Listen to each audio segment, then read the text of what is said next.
கிறிஸ்துவுக்குள் மிகவும் பிரியமான சகோதர சகோதரிகளே, இயேசு கிறிஸ்துவின் நாமத்தினாலே உங்கள் யாவருக்கும் எனது அன்பின் நல்வாழ்த்துதலையும் வணக்கத்தையும் தெரிவித்துக் கொள்கிறேன். இன்றைய பகலின் குளிர்ச்சியான நாளின் தியான வசனம் யோவான் எழுதின சுவிசேஷம் 9ஆம் அதிகாரம் 39ஆம் வசனம்.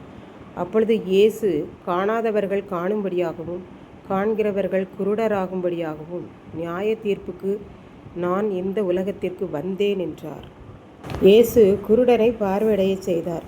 அவனை யூதர்களாகிய பரிசேயர் வரவழைத்து 3 முறை கேட்ட கேள்வியையே கேட்டார்கள். அதற்கு அவன் கோபப்பட்டு, நீங்களும் அவருக்கு சீசராக விரும்புகிறீர்களா என்று கேட்டான். அதனை கேட்ட பரிசேயர்கள் கோபப்பட்டு சுகமாக்கப்பட்ட குருடனை எருசலேம் தேவாலயத்தை விட்டு சபையை விட்டு விலக்கி வைத்தார்கள் என்று சொல்லி பார்க்கின்றோம்.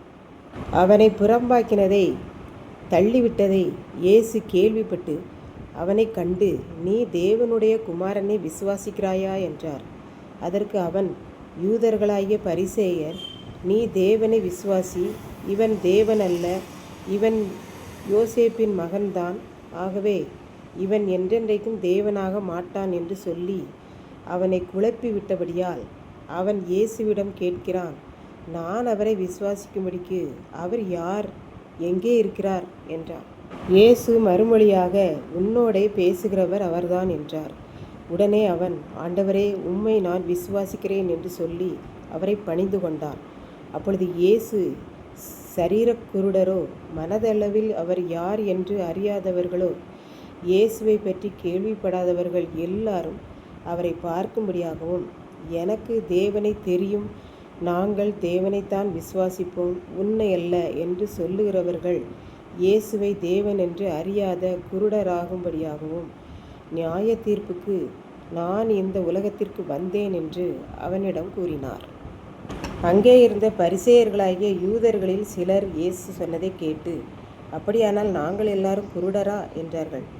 இயேசு அவர்களை பார்த்து, நீங்கள் எல்லாரும் உண்மையிலேயே தெரியாதவர்களாய் இருந்தால், குருடராய் இருந்தால் உங்கள் கண்களை என்னை பார்க்கும்படியாக செய்துவிடலாம்.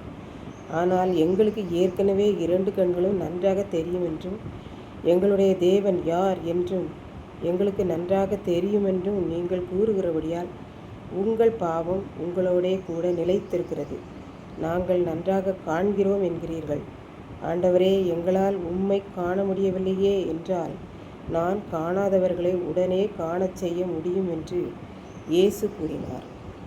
இப்படித்தான் ஒரு குடும்பத்தில் மகள் பாடசாலைக்கு புறப்பட்டு வெளியே செல்லும்போது அவள் அம்மாவாவது அவள் அப்பாவாவது நெற்றியிலே சிலுவை போட்டு, நன்றாக படிமா, நண்பர்கள் யாராயிருந்தாலும் ஆராய்ந்து அறிந்து பழகு என்று கூறிவிடுவார்கள். மகளும் சரியம்மா என்று கூறி செல்வாள். ஒரு நாள் அவர்கள் சிலுவை போட்டு விட்டு, பார்த்து பேசு, பழகு என்று கூறும்போது, எனக்கு எல்லாம் தெரியும் என்று கூறி சென்றாள். அன்றைக்கு பள்ளியில் இவளுடைய சிநேகிதிகளோடு பேசி கொண்டிருக்கும்போது யாரோ செய்த குற்றத்தை இவள் தோழிகள் இவள் மீது பழியை போட்டுவிட்டனர். இவள்தான் இந்த பொருளை களவு செய்துவிட்டாள் என்று கூறிவிட்டனர். இவள் நான் இல்லை என்றாள். ஆனாலும் அந்த தலைமை ஆசிரியர் இவளுடைய அம்மாவுக்கு அழைப்பு கொடுத்தார்கள். அவளுடைய பெற்றோர் இருவரும் தலைமை ஆசிரியர் அறைக்கு வந்தார்கள். மகள் குற்றவாளியாக நின்று கொண்டிருந்தாள். பெற்றோரை மகள் கண்டதும் அவளுடைய கண்களில் கண்ணீர் பொங்கி வழிந்தது. தலைமை ஆசிரியர் அவர்களுடைய இருக்கையில் அமர்ந்திருந்தார்கள். இவளுடைய சிநேகிதிகளும் நின்று கொண்டிருந்தார்கள். இவள் தன் பெற்றோரின் கால்களில் விழுந்து ஏங்கி ஏங்கி அழுதாள். அவள் சொன்னாள், அம்மா, அப்பா, நீங்கள் இருவரும் தினமும் மகளே, நீ யாரிடமும் பார்த்து யோசித்து பழகு, நல்ல நண்பர்களா என்பதை ஆராய்ந்து பழகு என்று சொல்லுவீர்கள்.